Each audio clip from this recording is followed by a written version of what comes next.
언제나 한 해를 마감하며 지난 1년의 사회 상황에 대하여 느끼는 소회는 다사다난했다는 것입니다.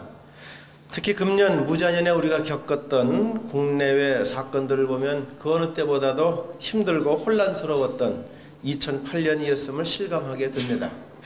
미국의 서브프라임 모기지 부실 사태로부터 촉발된 금융위기가 세계 경제를 강타하면서 우리나라 경제도 크게 휘청거리고 있습니다. 시중 자금난이 가중되고 실물 경제 침체로 경제 성장은 끝없이 추락하여 주택 경기는 주저앉아 버렸고, 환율이 폭등하며 주식과 펀드는 반토막이 났고, 실업률은 크게 높아져 한국 경제는 IMF 외환 위기 이후 최대의 실현기를 맞아서 더욱 추운 겨울을 지내고 있습니다. 106일간 지속된 촛불 집회는 그 진실성 여부를 떠나서 권력과 대중의 단절된 의사소통 구조의 전형을 보여주었고, 조폭 세계를 연상케 하는 연말 망치국회는 전 세계의 조롱거리가 되었으며 정치가 민생의 최대 걸림돌이 되고 있다고 하는 사실을 다시금 확인하게 해주었습니다. 그래서 역사상 처음으로 흑인이 대통령에 당선됨으로 통합 정치의 진수를 보여준 미국의 저력이 더욱 신선한 충격으로 우리에게 다가오는 것인지도 모르겠습니다. 지난 한 해는 국내외적으로 희망보다는 절망, 화합보다는 갈등, 기쁨보다는 슬픔, 행복보다는 고통을 가져다주는 일들의 연속이었습니다. 일간지 2008년 세계 10대 뉴스를 보니까 그 가운데 8개가 경제적, 정치적, 사회적으로 암울했던 것이었습니다. 예를 들면 미국발 금융위기, 세계 경제 강타, 곡물 가격 폭등으로 아시아, 아프리카 식량 폭등 사태, 널뛴 국제 유가, 러시아 그루지아 전쟁, 인도판 9.11 뭄바이 테러 공격, 13만 명 피해를 낸 미얀마 사이클론, 중국 스촨성 강진으로 7만 명 사망 실종, 중국산 멜라닌 파동으로 식품 공포 세계로 확산, 이런 것들이었습니다. 국내 뉴스도 마찬가지였습니다. 10대 뉴스 가운데 7가지가 어두운 뉴스였습니다. 예를 들면 미국산 쇠고기 광우병 파동, 환율 폭등, 주가 반토막, 심각한 경제 위기, 망치, 전기톱까지 등장한 싸움판, 난장판 국회, 불타버린 국보 1호 숭례문, 금강산 관광객 피살과 개성 관광 중단 및 남북 관계 급냉, 노무현 전 대통령 측근 비리, 최진실 등 연예인 잇따라 자살. 유일하게 기쁨을 준 것은 스포츠뿐이었습니다. 세계를 제패한 수영의 박태환, 피겨 여왕에 등극한 김연아, 세계 골프계의 지존으로 등장한 신지혜, 올림픽을 제패한 야구 선수들만이 우리들의 유일한 기쁨조였습니다. 그러나 대한민국은 부끄럽습니다. 다음의 통계가 이를 보여줍니다.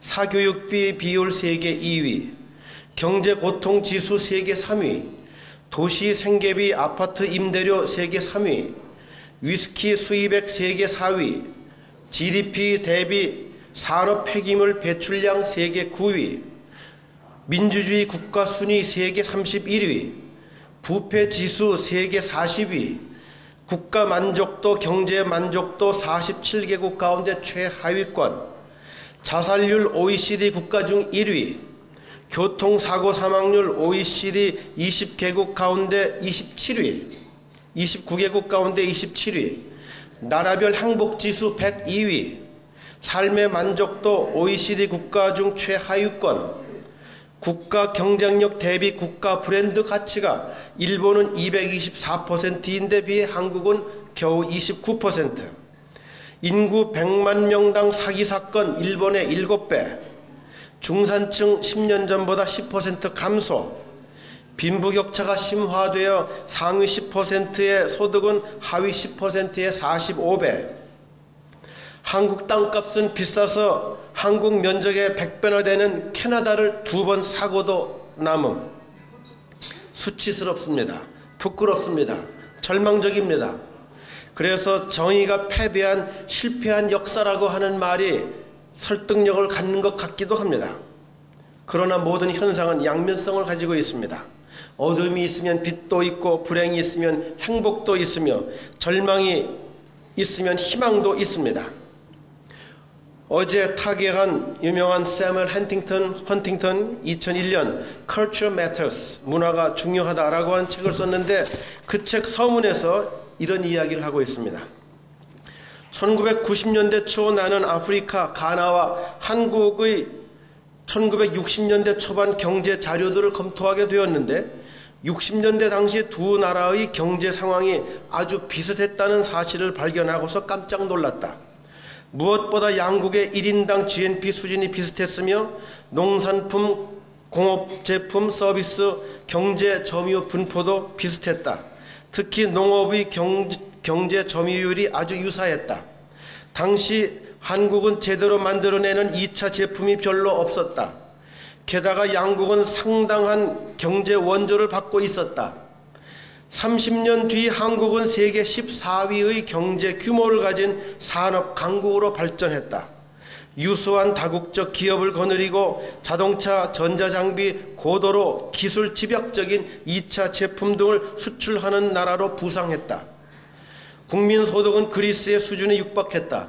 더욱이 한국은 민주제도를 착실히 실천하여 다져나가고 있는 중이다. 반면 이런 비약적인 발전이 가나에서는 이루어지지 않았다. 가나의 1인당 GNP는 한국의 15분의 1 수준이라 통계를 봤더니 금년 현재는 40분의 1 수준으로 격차가 벌어졌습니다. 이런 엄청난 발전의 차이를 어떻게 설명할 수 있을까? 여러 가지 요인이 작용했겠지만 내가 볼 때 문화가 결정적 요인이라고 생각한다. 한국인들은 검약, 투자, 근면, 교육, 조직, 기강, 극기 정신 등을 하나의 가치로 생각한다. 우리나라 1인당 국민소득은 1960년 79달러에 불과했습니다. 그런데 작년에는 2만 달러를 돌파했습니다.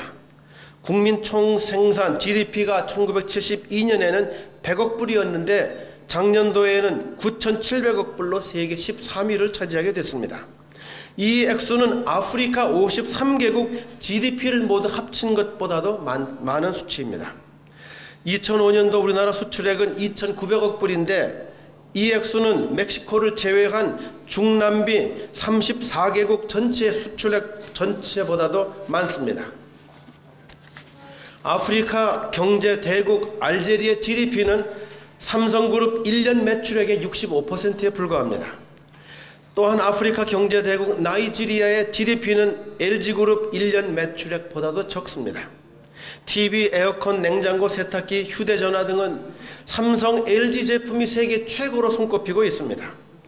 조선업계 세계 1위에서 6위까지가 모두 우리나라 기업체입니다.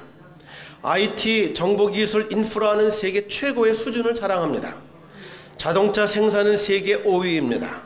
선박, 스틸렌 수출액 세계 1위, 반도체, 컴퓨터, 인조섬유 수출 세계 2위, 인구 대비 초고속 인터넷 가입자 수 세계 4위, 교역액 세계 12위, 교육 투자 비율 세계 1위, 국민 평균 IQ는 106으로 세계 1위라고 합니다. 우리나라 대단한 나라입니다.